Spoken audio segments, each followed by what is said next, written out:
Now, finally tonight, don't worry, you've not had a state of deja vu. We did try and bring this last night, but unfortunately I think he was too quick for us. Do you ever walk out for a walk and not want it to end? You're kind of a yomp where you want to keep going forever.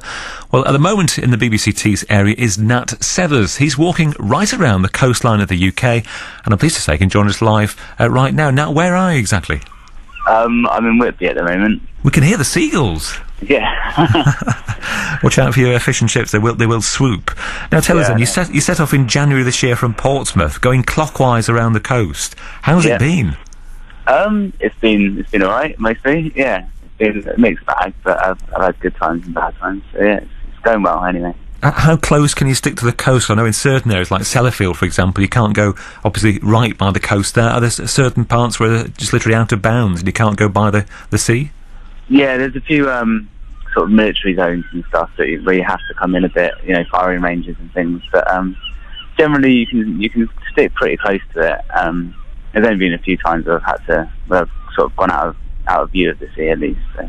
I'm deeply envious. I mean, I love the coast. I've got to say, you know, if you find me in the sea, you know, any given time of the year, and to be so close to it, I'm very, very envious. I suppose, as you said before, there must have been sort of points where you thought, "Why am I doing this?" What springs to mind?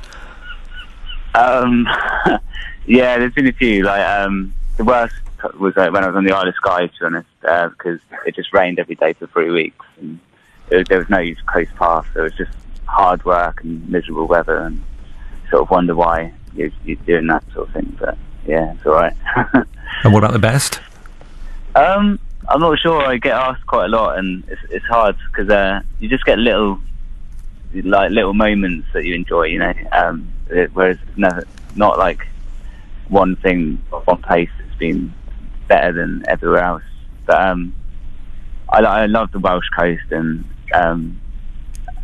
yeah, just I've never been to Scotland before, so actually seeing like new places and stuff was a bit of a bonus. So it was good, yeah.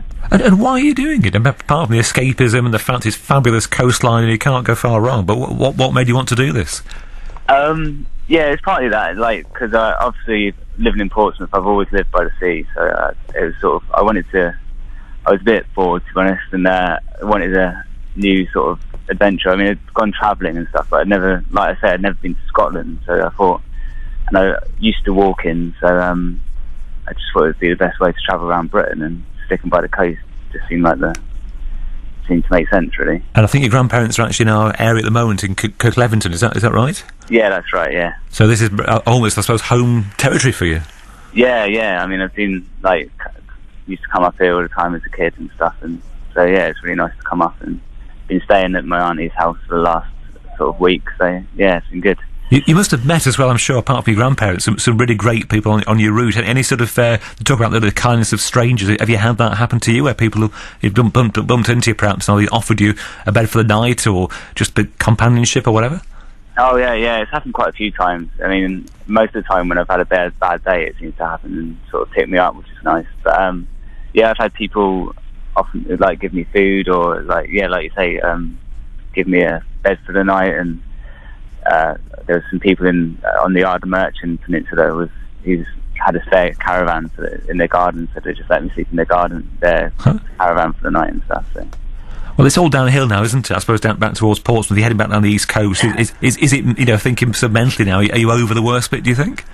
Yeah, definitely. I think sort of the west coast of Scotland was the worst of it, because it's just like barren for a long period. So it's, you know, it's hard to keep your spirits up when you don't see anyone. So now there's coast path, you know. I'm on the Cleveland Way at the moment and stuff, so it's a lot easier. It probably is the best part of the east coast, I think, for my money. And just finally, you hope to complete the walk when?